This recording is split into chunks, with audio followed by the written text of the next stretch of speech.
Pour les troisièmes sets, on continue avec donc là, du chapitre sur les espaces de faible densité, et je vais vous montrer que certains sont dynamiques et d'autres beaucoup moins. Donc vous pouvez mettre grand B des espèces dynamiques et qui bénéficient de nombreux atouts. Pour ça, on va utiliser la carte qu'on trouve dans le manuel, donc c'est la carte page 258, et on étudie la dernière partie de la légende qui s'appelle une grande diversité d'espèces. Quand on regarde attentivement cette dernière partie de la légende, on voit que le premier type d'espèces de faible densité qui est indiqué, c'est les grandes régions d'agriculture intensive. Donc on prend un document qu'on a déjà étudié ensemble quand on avait fait les tout premiers chapitres du début d'année, donc les espaces productifs, et on va le réétudier ensemble. Alors, où a été prise la photographie? La photographie a été prise dans la Beauce. Vous avez ici la petite carte. Donc, on n'est pas très loin de Paris. Donc, c'est une grande région faite d'agriculture intensive. Décrire la photographie. Alors, qu'est-ce qu'on voit? Au premier plan, on voit une exploitation agricole, donc une grande ferme. Et ici, d'immenses champs de céréales, donc qui s'étendent à perte de vue sur toute la photographie. Quelle est l'activité principale de ce territoire? Du coup, ici, c'est l'agriculture. Donc, une agriculture céréalière. Et pourquoi peut-on dire que cet espace rural est dynamique? Pourquoi dynamique? Parce que c'est ici une agriculture intensive. On a déjà défini ensemble cette expression lors du chapitre sur les espaces productifs. Et on dit aussi une agriculture productiviste. Et cette agriculture intensive, elle permet d'obtenir des revenus élevés. Donc, elle maintient le peuplement. Quels sont ses atouts? Si en fait on est sur de vastes plaines, en plus on est à proximité d'un bassin de consommation, donc on est à proximité de Paris. Donc du coup, cette faible densité est finalement ici un atout. Si on prend la carte, donc on voit ici toutes les régions d'agriculture intensive ou productiviste, donc celles qui sont indiquées en jaune. Donc on a vu la Beauce, il y a la Brie, la Champagne, et c'est tout. Je continue avec les espaces de faible densité et dynamique. On passe au document 1 et 2, page 260. Alors ça va être assez rapide, bon vous lirez le document dans votre tête tout seul.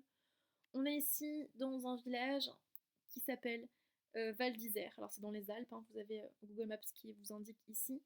La principale activité de ce village, donc c'est le tourisme de sport d'hiver. Donc ski, raquettes, ski de fond, ski alpin. Quels sont les différents atouts de ce village? C'est quoi? C'est d'abord la pente. Donc c'est évidemment grâce à la pente qu'on a pu installer des activités qui permettent le tourisme de sport d'hiver. La neige, donc ce qu'on appelle également l'or blanc, donc une ressource ici à valoriser, et le froid. Alors, il faut comprendre que la neige, ici, ça a longtemps été vu comme un obstacle, en fait, comme une contrainte, donc le froid, la neige, la pente, mais qu'aujourd'hui, ça devient une véritable ressource, une ressource, en fait, que l'homme décide de valoriser, que l'homme décide d'exploiter. Et grâce à cette ressource, donc depuis les années à peu près à 1970, on a construit donc ces infrastructures qui permettent qui ont permis le développement d'une grande station de sport d'hiver. Alors rapidement la question D, à la fin des années 70, quand on a construit la station, ils vous disent là que finalement l'architecture en fait jouait surtout sur le fonctionnel, donc rendre ça plutôt pratique, sans forcément se préoccuper de l'esthétique, alors qu'aujourd'hui c'est plutôt l'inverse, en fait on met en avant l'esthétique, on met en avant la notion de patrimoine. Donc c'est pour ça là qu'ils disent qu'on a rhabillé des chalets de pierre et de bois.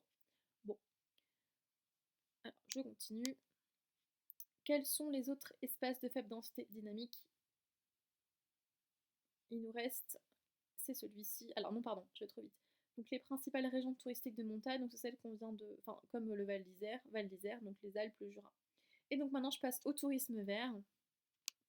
Alors pareil, là ce sont des documents qu'on a déjà vus ensemble. Donc on voit ici différentes activités représentées, donc les promenades dans les Cévennes, du canyoning, un parc des loisirs Center Parks et une ferme auberge dans le Gers. Donc de quel type de tourisme il s'agit? Donc c'est le tourisme vert, donc qui est un tourisme centré sur la découverte de la nature. Et qui sont les acteurs de ce tourisme? Ce sont plutôt des urbains qui cherchent en fait à quitter le temps d'un week-end ou le temps d'une semaine le stress et le bruit de la ville. Donc, quels sont les atouts de ces espaces? Toujours pareil, les faibles densités et le calme.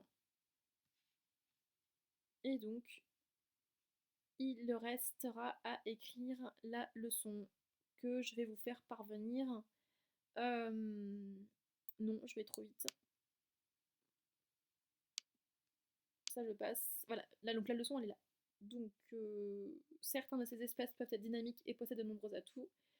les espaces d'agriculture intensive et les espaces touristiques.